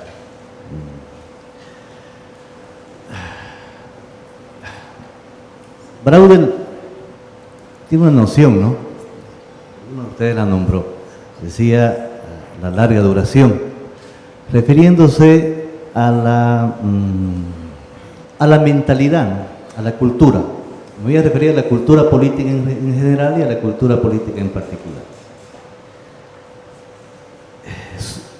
De manera subyacente, todos han más o menos coincidido en que el Estado debiera o debería, en lugares como América Latina y en Bolivia, incidir en la sociedad civil para generar políticas públicas tendientes a lograr la cohesión social tan anhelada esa que estamos hablando, ¿no? Pero es obvio, el Estado no es una abstracción, y el Estado es asumido por políticos de carne y hueso,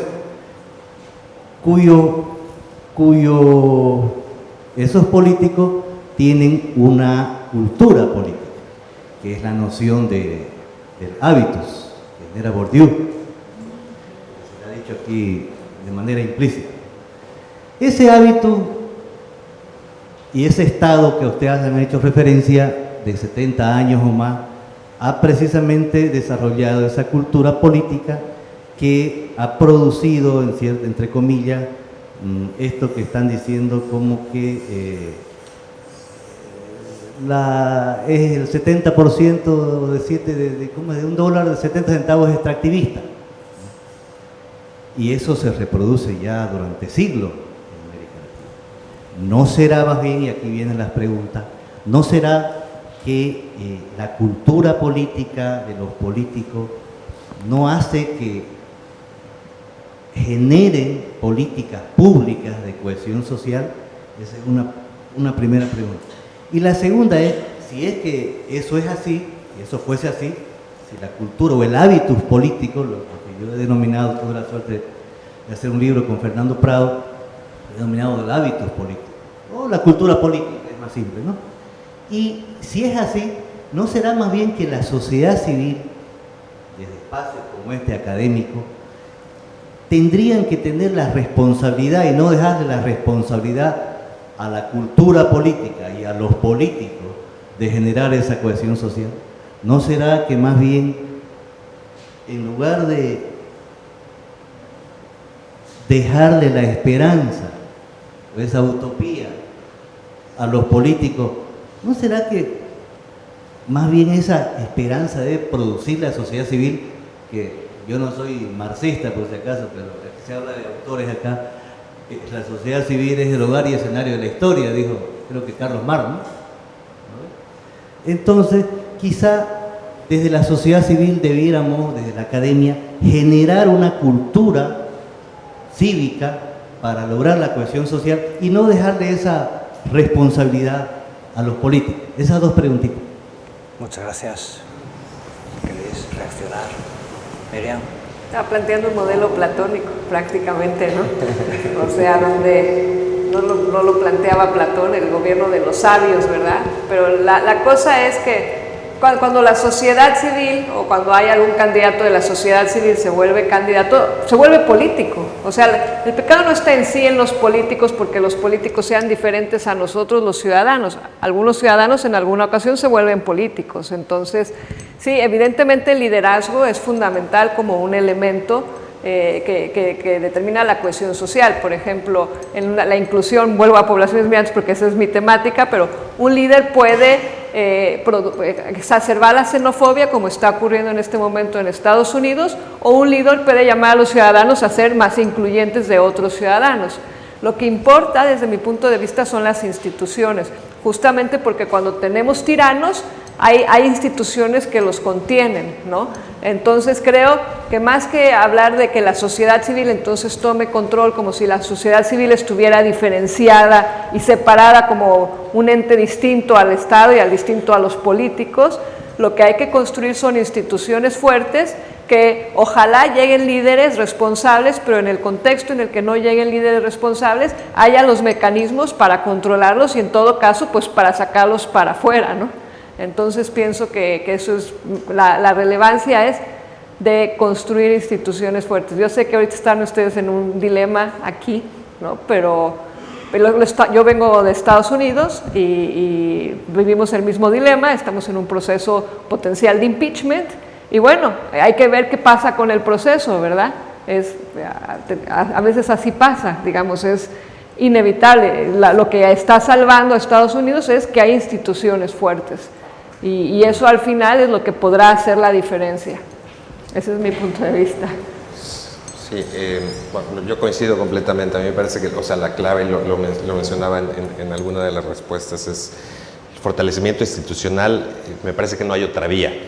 Lo que sí es cierto ¿no? Y un poco en línea con lo que tú dices, y de los movimientos sociales, es que los movimientos sociales, sobre todo en la última década en América Latina, sí han sido, me parece, esenciales en visibilizar determinados problemas, por ejemplo, desigualdad, y en poner el tema de la desigualdad en el centro de la agenda, ¿no? Y empujar por políticas redistributivas si la desigualdad es económica o de otro tipo, digamos, cuando estamos hablando de dimensiones que trascienden a lo económico, igualdad de oportunidades. En varios países ese posicionamiento de la agenda ha venido desde la ciudadanía gracias a los movimientos sociales, ¿no?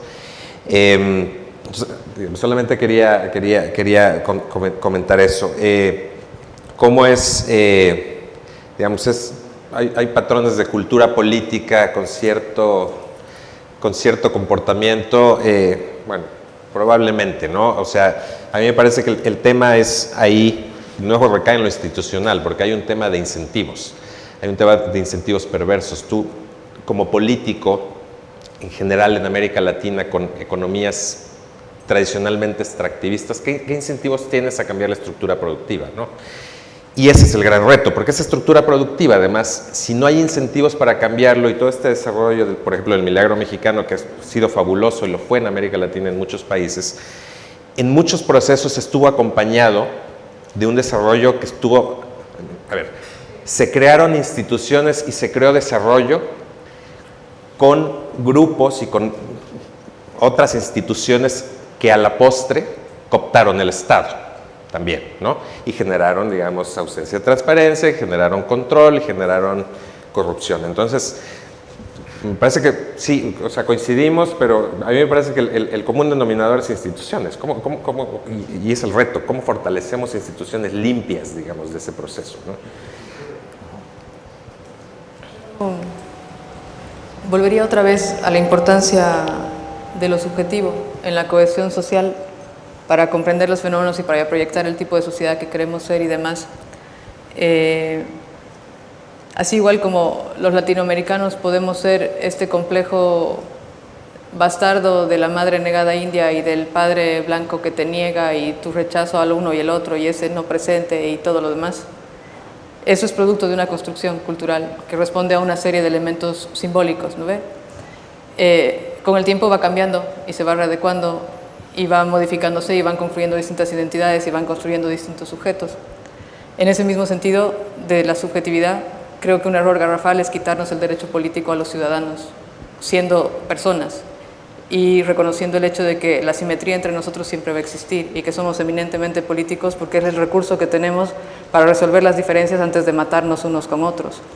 Entonces, caer en este juego de hacer responsables a los políticos y la clase política distanciada de la ciudadanía es uno de las principales causas de por qué pasa esta situación, ¿no? Y por qué la institución se divorcia tanto del individuo como tal, que tal vez ahí podríamos empezar a hacer una diferencia que podría pasar por el control social, ¿no? En la medida en que cada uno de nosotros conozca sus derechos y tenga la educación mínima como para poder reclamar cuando estos son violentados, también las cosas pueden ir cambiando, reconociendo también el papel que han tenido los movimientos sociales en el último tiempo ante la crisis de la democracia representativa y de los partidos políticos, ¿no? Entonces, tal vez lo bueno de ser perfectibles y no estar acabados es que constantemente podemos repensarnos y rehacernos y en gran medida los seres humanos somos palabras, en gran medida los seres humanos somos discurso y por ahí también puede haber una diferencia, ¿no?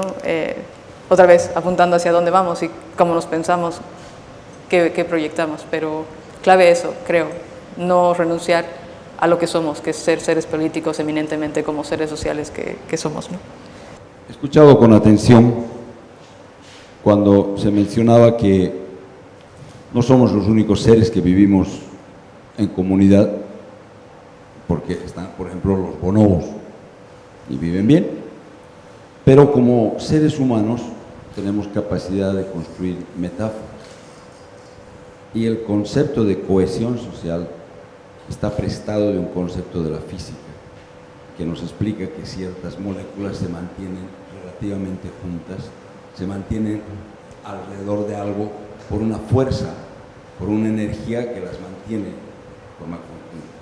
Entonces, en la construcción que ustedes han desarrollado, hablamos de cohesión social, pero me gustaría poner en consideración de ustedes qué es lo que hace la cohesión como un fenómeno constante que permite una dinamización de esas situaciones que se han mencionado autores, Marcuse, por ejemplo, y después un poquito más tarde aparece un señor de apellido holandés pero alemán, Sloterdijk, y habla de las hordas, las altas culturas, capitalismo, el socialismo y el fascismo, y habla de la producción. Y dice, o intenta explicar, que la cohesión social está a partir de un fenómeno que llamamos estrés en el cuerpo de las comunidades. Me gustaría saber, ustedes como expertos, qué opinan de esta posición, que es relativamente contestataria, incluso al momento de la Escuela Crítica de Frankfurt. Como metáfora, ¿qué es lo que hace la cohesión? Porque no es solamente un grupo, sino son varios grupos, son varias sociedades, son varias naciones que están interactuando. Y cada una está sufriendo su propio estrés que hace que se dinamice y se mantengan en un sentido de cohesión. ¿Pero qué hace la cohesión? Porque quizás el Estado tampoco ha entendido muy bien qué es la cohesión social. Esa es mi pregunta para ustedes. Yo podría decir, especular un poco sobre Sloterdijk. No puedo decir nada porque lo desconozco totalmente, pero sí me atrevo a decir que los elementos gravitacionales de la cohesión social pueden ser muy diversos y que incluso el carácter de esos elementos nos puede ayudar a adjetivar el tipo de cohesión social de la cual estamos hablando. Entonces, por ejemplo, la supremacía blanca que está tan en boga en Estados Unidos, en algunos contextos europeos, pone como elemento gravitacional la raza, el territorio, la sangre, o sea, es casi así como wagneriana la temática en torno a la cual entonces gravitaría esa fusión, ¿verdad? Que posiblemente en un examen de ADN de aquellos integrantes pondría en serias dudas, ¿verdad? Porque la verdad que somos seres allá que venimos del Valle del Rift en nuestra mayoría, que tenemos algo de Neandertal y en fin, somos seres muy diversos, pero todas estas cuestiones racistas ponen eso en otros términos. También como tú hablabas de cómo a veces los excluidos al tener poder también se pueden volver muy excluyentes, entonces hay ahí discursos que podrían ser como darle vuelta a las cosas, ¿no? Que la tortilla se vuelva. Entonces los elementos gravitacionales en torno a los cuales se pueden dar estas convergencias de cohesión social pueden ser muy diversos, ¿no?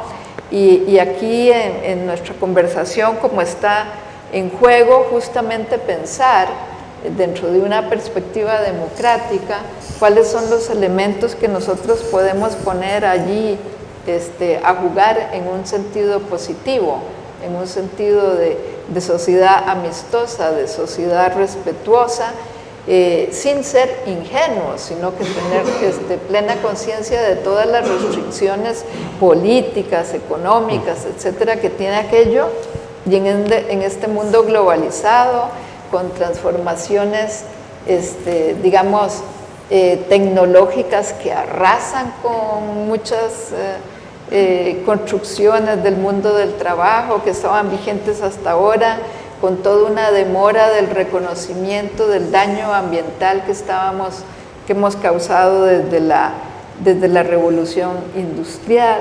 Entonces, en fin, yo creo que es muy variada las materias en torno a las cuales se puede gravitar, y eso es precisamente uno de los desafíos más complejos de esta temática.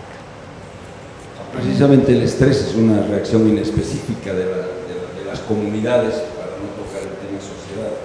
Por eso es que claro, es interesante la mirada de ustedes frente, digamos, a esta evolución desde la horda hasta lo que hoy día podríamos hablar de megápolis, en las cuales, digamos, claro, dentro hay intereses también concretos y hay burbujas que fueron las antiguas hordas, pero que tienen ese ADN, pero que además se construyen después con un discurso cuando se constituyen las altas culturas, y a partir de la Mesopotamia nos educan. En lo poco que he podido leer de la cohesión social, ante la crisis el elemento que articula es la noción de identidad. En la medida que se eliminan toda la data dura y se revaloriza lo subjetivo, es el proceso de identidad, que hoy día tiene una lectura distinta porque no está directamente vinculado con la etnia, ni con la raza, ni con la nación, sino con ese proceso de autoidentificación que el vínculo genera en el otro. Creo que es el elemento ese gravitacional, más bien es identitario, que responde a una necesidad, que es una crisis, evidentemente. La identidad crea un factor de cohesión. De cohesión, sí. Exacto. Yo creo que hay que pensar en identidades múltiples. Realmente, yo por ejemplo soy mexicana, pero soy judía, pero he vivido muchos años en Estados Unidos y en gran parte también soy norteamericana, y nada de eso es excluyente. Exacto. O sea, todo cabe dentro de mí. Entonces, creo que en la medida de la cohesión social tiene mucho que ver. Por un lado, sí, hay los grupos que se defienden frente a los otros porque parecen una amenaza, ¿no? Pero ¿cómo pensar en que el otro también se siente amenazado, pero también puede dialogar, ¿no? Y creo que la aceptación empieza porque todo se puede contener al final en un mismo cuerpo como en una misma sociedad, y que eso es posible, ¿no? Sí, que esto es súper interesante, justo lo que ustedes comentaban, y como factor gravitacional o sea, podemos pensar justo en términos de identidad, como lo describe Miriam, con base en esta hipótesis de Amartya Sen. No sé si conoces este libro, que es justamente un tratado de eso, ¿no? Identidad y violencia. Cómo lograr separar esas múltiples dimensiones de yo ser un ente masculino que disfruta de hablar de estos temas, pero soy mexicano y he vivido en Chile. Entonces, me considero parte de muchos grupos, pero hasta qué punto, ¿no? Eso puede derivar en enfrentamiento con otros grupos, ¿no? O sea, el componente, hay que entender esa multiplicidad de pertenencias que tenemos como factor de cohesionador, ¿no? Quería complementar un poco con eso porque es muy interesante. Este tema que manejas, ese libro lo refleja, me parece, de una manera muy interesante. Identidad y violencia. La construcción del odio, que siempre tiene una mano ideológica por detrás, claro. Porque en la construcción del odio está precisamente las fuerzas que van a crear esa tensión de separación y no de atracción, que van a afectar a la cohesión social más general. Correcto. Muy bien, pues muchas gracias. No sé si tenemos alguna última y muy breve pregunta. Muy breve, por favor, porque tenemos que terminar ya. Lo que yo quiero decir es que a mí me llamó mucho la atención el tema. ¿Por qué? Bueno, es mi percepción. En nuestro medio, creo que yo ni a nivel de sociólogo hace tiempo se toca el tema de la cohesión social. Yo soy economista y en mi poco conocimiento del tema de cohesión social me puedo remitir a algo. Entonces, esta mirada, un abordaje que decimos funcionalista. Entonces, yo estoy haciendo una investigación donde me ha interesado el tema de la inclusión de mujeres indígenas, ¿no? Y en el campo en el que también hablaba un poco de la representación. Entonces, para estos temas es como que nosotros en nuestro medio ya no estamos trabajando con la cohesión social. Entonces, lo que yo quiero preguntar un poco, porque es lo que más o menos he percibido, que pareciera que cohesión social es lo mismo que inclusión, como lo dijeron un poco, ¿no? Es como que hay que ver la exclusión y la inclusión como son dos caras de una misma, ¿no? Entonces, eso es un poco lo que yo quiero preguntar. ¿Es ese mismo abordaje de la inclusión de la cohesión social? Porque lo que yo percibo en nuestro medio es como que se ha alejado, pareciera que no nos es muy adecuado este concepto de la cohesión social podríamos decir, en el manejo de los temas, de las categorías que están circulando acá, ¿no? Eso es un poco lo que algo, para que yo, digamos, me quede un poco más clara. Muchas gracias. Si queréis... algo muy breve, dado la avanzada hora. Todos tenemos que tomar un avión. Sí. Es el asunto de que el concepto puede evocar a veces ideas acerca de unanimidad. Creo que Miriam lo dijo. De eso no trata la cohesión social, porque difícilmente podemos llegar de una manera así como mecánica y automática a acuerdos sociales, a tener visiones comunes, que se den de una manera así casi natural, prepolítica, etcétera, ¿verdad? Luego, enfatizar que lo interesante de la cohesión social vis a vis inclusión es que denota justamente la parte subjetiva que decía Carol, ¿verdad? Es como el juego entre las condiciones objetivas, llamémoslo así, de inclusión o de exclusión, y la manera en que las personas subjetivamente experimentan aquello sintiéndose parte o no de una sociedad, ¿verdad? Entonces es justamente el vínculo entre esos dos aspectos, objetivos y subjetivos, lo que agregaría esto de cohesión social. Bueno, pues... Sí, yo nada más decir, evidentemente hay una relación muy estrecha entre inclusión inclusión social y cohesión social, pero digamos, el concepto de cohesión social es un tanto más amplio, ¿no?